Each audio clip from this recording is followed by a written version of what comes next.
Top quality और consistent performance के लिए सिर्फ सिल्वर पंप नाम याद रखना। તો અમદાવાદમાં બની આ એક ગોજારી ઘટના કે જે સમગ્ર વિશ્વ સ્તર ઉપર સૌ કોઈને ગમગીન કરી ગઈ। એટલું જ નહીં, આ આખી ઘટનાક્રમ જો જોવા જઈએ તો તેની અંદર શું આખરે બન્યું અને શું અત્યારે આ પીડા થઈ રહી છે તેને લઈને આ આખી ઘટનાક્રમને જરા સમજવાનો પ્રયત્ન કરીએ। આપણે જણાવીએ કે આ પ્લેન ક્રેશનું જે અપડેટ છે, પીએમ મોદી અમદાવાદ આવીને આ દુર્ઘટના સ્થળની સમીક્ષા કરી, મુલાકાત કરી અને સાથોસાથ તેમણે આ આખી ઘટનાને લઈને સમજવાનો પ્રયત્ન કર્યો, લોકોને સાંત્વના પણ પાઠવી છે। પીએમ મોદીએ એ પ્લેન ક્રેશ સાઇટની પણ મુલાકાત લીધી અને ત્યાં જઈને તેમણે આ આખો જે મંજર છે તેની જાત સમીક્ષા કરી હતી। આખરે કઈ પ્રકારે આ ઘટના ઘટી અને ત્યારબાદ શું આક્રમણના દ્રશ્યો સર્જાયા તે સૌ કોઈની સામે છે। પણ સિવિલ હોસ્પિટલમાં ઇજાગ્રસ્તોને પીએમ મોદી મળવા માટે પહોંચ્યા હતા અને મૃતકના પરિજનોને તેમણે સાંત્વના પાઠવી હતી। પ્લેન ક્રેશ થયા બાદ આ આખો જે ઘટનાક્રમ છે તે અત્યંત દુઃખથી ભરેલો છે।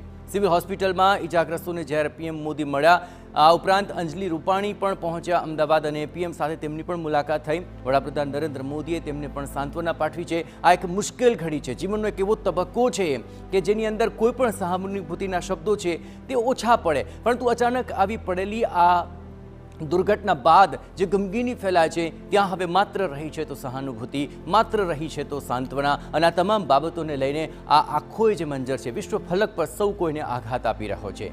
પ્લેન ક્રેશની ઘટનામાં જોકે હવે એફએસએલ દ્વારા તપાસ હાથ ધરવામાં આવી છે, તલસ્પર્શી તપાસ થશે, આખી ઘટનાના જે કારણો છે તે જાણવા મળશે અને એ કારણો થકી આગામી દિવસોની અંદર આ પ્રકારની ઘટના ન ઘટે તે માટે અગમચેતીના શું પગલાં લઈ શકાય તે અત્યંત મહત્વપૂર્ણ સાબિત થશે।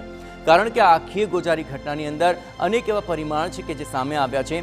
આખરે એર ઇન્ડિયાનું આ જે પ્લેન છે ક્રેશ થયું તેની પાછળના જે ટેકનિકલ કારણો છે, પાયલટની ભૂલ છે કે પછી અન્ય કોઈ કારણો છે, આ તમામ બાબતોનો તલસ્પર્શી અભ્યાસ થવો ખૂબ જરૂરી છે।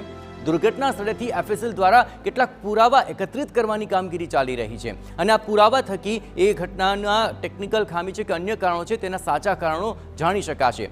ઓળખ થયેલા મૃતદેહોને પરિવારજનોને સોંપવાની પ્રક્રિયા પણ શરૂ થઈ ચૂકી છે, કારણ કે ડીએનએ ટેસ્ટ કરાયા બાદ આખરે કયા સ્વજનોના ડીએનએ મેચ થાય છે તે પરથી આ મૃતકોની ઓળખ વિધિ થઈ શકે છે। પરંતુ જે લોકોની ઓળખ વિધિ થઈ શકી છે તેમના પરિજનોને મૃતદેહ સોંપવાની કામગીરી પણ શરૂ થઈ ચૂકી છે।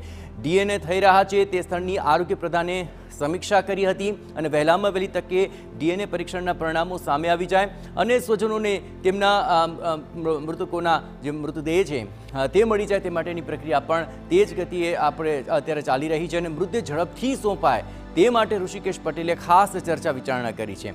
આપને ખ્યાલ છે તે મુજબ મોટી સંખ્યામાં અહીં લોકોના મૃત્યુ થયા છે અને તેમના મૃતદેહ